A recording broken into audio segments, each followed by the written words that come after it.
మీ MLA తక్కువ భూపాలపల్లి అయినా ఈయన కూడా ఏలుపెట్టిండు. అలా ఆడ ప్రేమ్ సాగర్ మంచిర్యాలని ఏలుపెట్టిండు, రామగుండమైన ఏలుపెట్టిండు. ఇలా అందరూ సింగరేణిలు ఏలుపెట్టి అటు ముఖ్యమంత్రి బామ్మర్ది బయలుదేరితే మేమేం తక్కువ అని వీళ్ళు బయలుదేరు. అంటే రాజకీయ జోక్యం ఈరోజు సింగరేణిలో పెరిగిపోయినటువంటి పరిస్థితి. సింగరేణి ప్రైవేటీకరణ జరగకుండా చూస్తాం. ఇలా ఏం జరుగుతుంది? లాభాల్లో ఉన్న సింగరేణి, ఫిక్స్డ్ డిపాజిట్లతో ఉన్న సింగరేణి 4,000 కోట్ల అప్పుల్లో తీసుకుపోయి ప్రైవేటీకరణ అంచుకు పోయింది. ఇప్పుడు దాన్ని కాపాడుకోవాలనే ఇలా మనం బయలుదేరినాం. ఈ అవగాహన సదస్సు పెట్టినటువంటి పరిస్థితి. అంటే ఈ మేనిఫెస్టోలో పెట్టింది ఒక్కటన్నా అయినా అదేలా ఒక్కటన్నా రెండున్నా నీ సగం టైం అయిపోయింది. సగం టైం అయిపోయింది. అయిందా లేదా? ఇది రాసిందెవరు? మీ భూపాలపల్లి జిల్లా ఎమ్మెల్యే శ్రీధర్ బాబు. మీ వాడే రాసిండు. ఒకసారి పట్టుకొని అడుగురేనన్నా దొరికితే. ఈ మేనిఫెస్టో పట్టుకొని ఒకటన్నా చేసిన వాడిని గట్టిగా అడుగురేనన్నా. ఇది కాంగ్రెస్ మోసం. సరిపోయిందా? బోరు కొడుతుందా?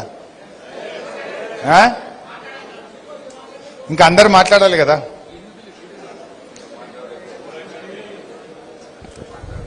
సరే, ఇవన్నీ డిపెండెంట్ ఉద్యోగాలు ఏం జరిగింది నేను ఆల్రెడీ చెప్పిన. మెడికల్ బోర్డులు ఇందాక చెప్పిన.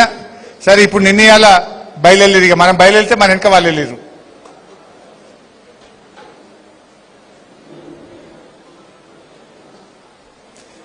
ఈ కాంగ్రెస్ బీజేపీల కుమ్మక్కు పువ్వు గుర్తుల చేయి గుర్తు. అసలు బొగ్గు మంత్రి ఎవలే ఇప్పుడు కేంద్రంలో? సింగరేణిలో కేంద్ర ప్రభుత్వ వాటా ఎంత? మరి ఆయన ఎందుకు సపోర్ట్ చేస్తలేడు? ఆయనకు తెలియదా ఇదంతా? లేని బొగ్గును మాయం చేసి 40 లక్షల టన్నులు ఉన్న సంగతి తెలియదా? జిలెటిన్ స్టక్స్ నీ కిందనే ఉంది కదా కోల్ ఇండియా. కోల్ ఇండియాలో ఏం ధర ఉన్నది, సింగరేణిలో ఏం ధర ఉందో చూడాల్సిన బాధ్యత కిషన్ రెడ్డి గారికి బీజేపీకి లేదా? అప్పుల ఊబిలో సింగరేణి కూడుకుపోతుంటే సింగరేణి బోర్డులో కేంద్ర ప్రభుత్వం నుంచి 4 డైరెక్టర్లు ఉంటారు. మరి వాళ్ళు ఏం చేస్తున్నట్టు? అంటే కాంగ్రెస్ బీజేపీల కుమ్మక్కు రాజకీయాలు.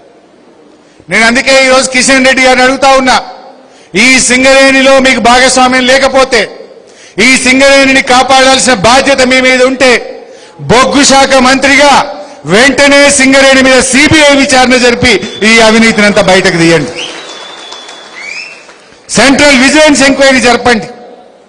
కానీ మీరు మౌనం వహిస్తే ఏమనుకోవాలంటే, బొగ్గు మంత్రిగా ఉండి మీరేం మాట్లాడలేరు, సింగరేణిలో అవినీతి జరుగుతుంటే మీరు మౌనంగా ఉంటే ఈ అవినీతిలో మీకు కూడా భాగస్వామ్యం ఉందని భావించాల్సి వస్తుంది.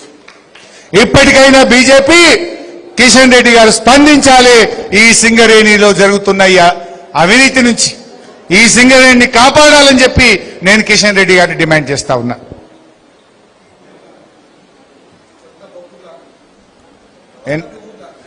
కిషన్ రెడ్డి గారికి ప్రేమ ఉంటే 4 కొత్త బ్లాక్లు ఈ బాబు సింగరేణికి 4 బ్లాకులు ఇచ్చి సింగరేణిని కాపాడు.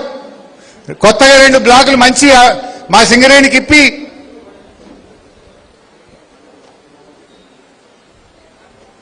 మీరు ఆ మధ్య చూసిండ్రు 9E బ్లాక్ టెండర్ రచ్చరచ్చ చేసుకున్నారు. మంత్రులకు ముఖ్యమంత్రికి వాటాల మధ్య పంచాయతీ పడ్డది. చూసిండ్రా? జర్నలిస్టుల అరెస్ట్ దాకపోయింది లాస్ట్కి. అది 9E బ్లాకు ఒక మంత్రి, ఈ రాష్ట్రంలో ఉండే ఒక మంత్రి నాకే కావాలన్నాడు. ఇంకొక బొగ్గు మంత్రి ముఖ్యమంత్రి వీళ్ళ వాటాల పంచాయతీ జరిగి సైట్ విజిట్ సర్టిఫికేట్ స్కామ్ బయటకు వచ్చి లాస్ట్కు 9E బ్లాక్ టెండర్ రద్దయిందా లేదా? ఏమని రద్దు చేసిండ్రు? సైట్ విజిట్ సర్టిఫికేట్ పెట్టిండ్రు కనుక అందరికీ సైట్ విజిట్ సర్టిఫికేట్ ఇవ్వకపోవడం వల్ల ఇక్కడ అవినీతి జరిగిందని 9E బ్లాక్ టెండర్ రద్దు చేసిండ్రు. నేను ఇక్కడనే పాయింట్ ఉన్నది, మంచిగా వినాలి. సైట్ విజిట్ సర్టిఫికేట్ తప్పని ఎప్పుడైతే 9E బ్లాక్ టెండర్ రద్దు చేసిండ్రో, మరి అదే సైట్ విజిట్ సర్టిఫికేట్ పెట్టి నీ బామ్మర్దికి శోధా కన్స్ట్రక్షన్ కు టెండర్ ఇచ్చినావు కదా, దాన్ని ఎందుకు రద్దు చేయలే రేవంత్ రెడ్డి అని నేను అడుగుతా ఉన్నా. 9E బ్లాక్ ఒక నీతి, శోధా కంపెనీ సుజన్ రెడ్డికి ఒక నీతి ఉంటుందా? మరి సైట్ విజిట్ సర్టిఫికేట్లతో ఎన్ని టెండర్లు అయితే జరిగినాయో, ఎన్ని ఎక్సెస్ టెండర్లు జరిగినాయో అన్ని కూడా రద్దు చేయాలన్నా వద్దా? అంటే ఇదంతా కూడా ఇంకా జరుగుతున్నటువంటి పరిస్థితి ఉంది. అందుకే కార్మికులు